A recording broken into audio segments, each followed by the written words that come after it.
Greg is a porter at the Shepton Hotel in New York. After work, he always goes for a coffee across the street. A girl is sitting in the coffee shop, near the window.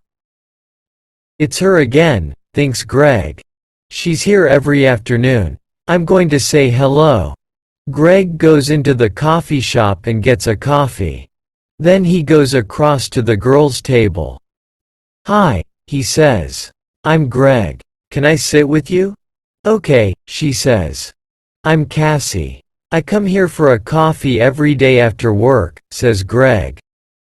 "I'm a porter at the Shepton Hotel." He smiles. "You have beautiful green eyes." "Have I?" she says. She doesn't smile. "Is something wrong, Cassie?" he asks. "You don't look very happy." It's nothing," she says. "Tell me," says Greg. "Maybe I can help." "Well," she begins. "Go on," says Greg.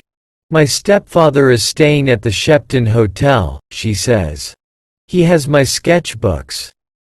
I'm an artist. When I ask him to give them to me, he says, 'No. I want you to come back home to Boston.' But I don't want to go back to Boston. He's not nice." "How long is he going to be at the hotel?" asks Greg. "2 more days," says Cassie. "He's in room 724. "Maybe I can get the sketchbooks for you," says Greg.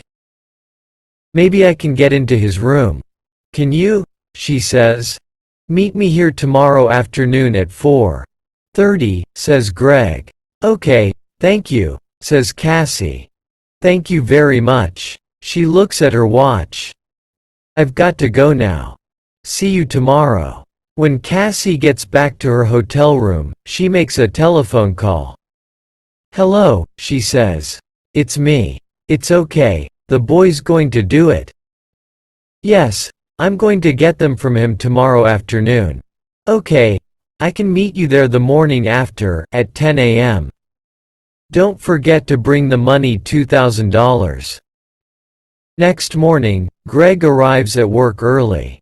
He goes to find room 724. "I have to wait for Cassie's stepfather to go out," he thinks. "I don't know his name, but it doesn't matter." Greg watches the door of room 724. He sees the girl come to clean the rooms. Some minutes later, a man comes out of room 724. That must be Cassie's stepfather, thinks Greg. He waits for the man to leave, and for the cleaning girl to go into room 724. "I need to look in the room," he thinks. Greg waits for the girl to leave the bedroom. Then he goes into the room and begins to look for the sketchbooks. "I must be quick," he thinks. "Where are they?" Suddenly, Greg sees the sketchbooks by the bed. "Got them," he thinks. He begins to look at the pictures. Wow, Cassie is a great artist. These are good. Greg is leaving the room when he hears the cleaning girl call out to him. "Hey," she says. "What are you doing? Come back." Greg does not stop. Greg finishes work that afternoon and leaves the hotel through a door in the next street. When he gets near the front of the hotel, he sees the man from room 724. That's him again, thinks Greg. That's Cassie's stepfather. Greg waits for the man to go into the hotel, then he goes to the coffee shop. Cassie is at the same table in the coffee shop. Greg gets a coffee and goes to sit with her. "I have them," he says, and he puts the sketchbooks on the table. "That's great," says Cassie. "How can I thank you, Greg?" "You can meet me later," he says. "After I go home and change out of my porter's uniform." "I'm sorry, Greg," says Cassie. "I can't tonight. Maybe tomorrow night." "Okay," says Greg. "Tomorrow night. We can get something to eat first." "Yes, okay," says Cassie. "I have to go now, but meet me here tomorrow evening at 6 o'clock. Cassie gets up, ready to leave. "Don't forget your key," says Greg. "Oh, thanks," says Cassie. She takes it from him quickly. "See you tomorrow." Greg is finishing his coffee when he sees his friend, Mike. "You're in trouble, Greg," says Mike. "Jake Russo's sketchbooks are not in his room 724. And there are CCTV pictures of you coming from that room." "Who is Jake Russo?" asks Greg. Suddenly he's not feeling very well. "An artist," says Mike. "His pictures sell for thousands of dollars. And his sketchbooks sell for thousands, too." "Do you have them?" asks Mike. "No, a girl has them," says Greg. "What girl?" asks Mike. "A girl with green eyes," says Greg. And he tells Mike about Cassie and her stepfather. "But it's not true," says Mike, when Greg finishes speaking. "Jake Russo doesn't have a wife or a stepdaughter. You have to find that girl and get the sketchbooks, Greg. And you have to do it before the police find you." Greg walks home to his one-room apartment. "How am I going to find her?" he thinks. "She has Jake Russo's sketchbooks now, so she's not going to meet me again. Is she going to sell them for a lot of money?" There is a police car in the street, next to Greg's apartment. "Oh, no," he thinks. "They're waiting for me. I can't get into my apartment now." That night, Greg sleeps on a train in the subway. But early the next morning, "Hey, you," says a man. He's the subway cleaner.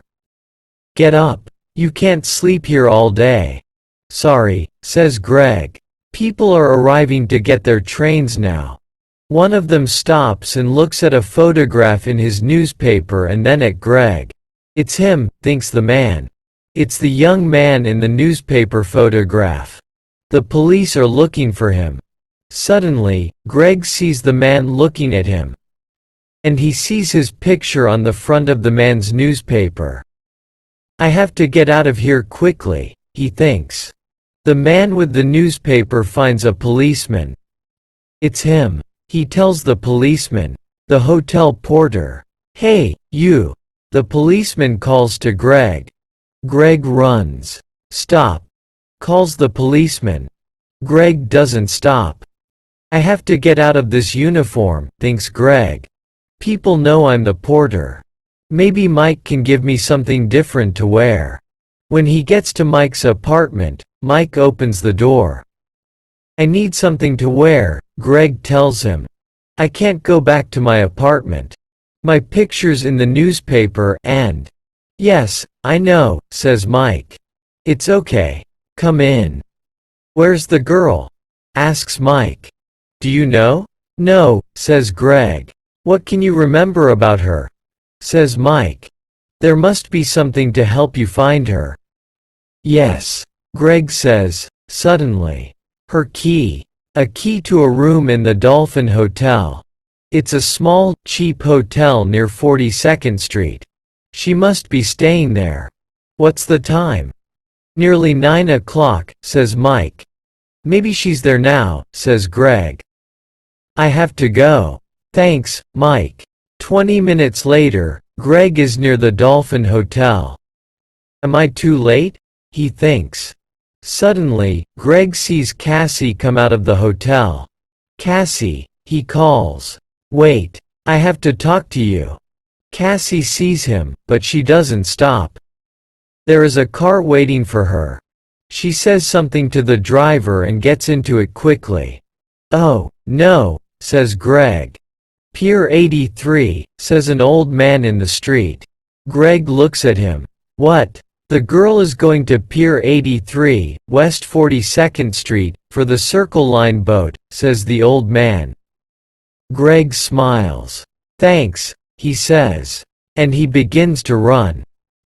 Greg runs all the way to Pier 83.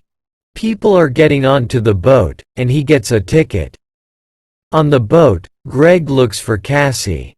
But a woman with a newspaper is looking at him. It's the young man in the picture, She tells the man with her. Call the police, Eddie. The man gets his phone and calls the police. Sometime later, Greg sees Cassie. She is talking to a man. But Greg does not see two policemen get on the boat. They quickly find Greg. Where are Jake Russo's sketchbooks? The first policeman asks him. I don't have them, says Greg. You don't want me. You want her. She has the sketchbooks. Hey, look. He's right, says the second policeman. The two policemen move quickly to Cassie and the man. I don't understand, says Cassie. How? The two of you are coming with us, says one of the policemen. You're in trouble. Later, Greg and a policeman take the sketchbooks back to the hotel. Jake Russo is very happy to see them again. I'm sorry, Mr. Russo, says Greg, and tells him everything. It's okay, says the artist, smiling. But stay away from girls with beautiful green eyes.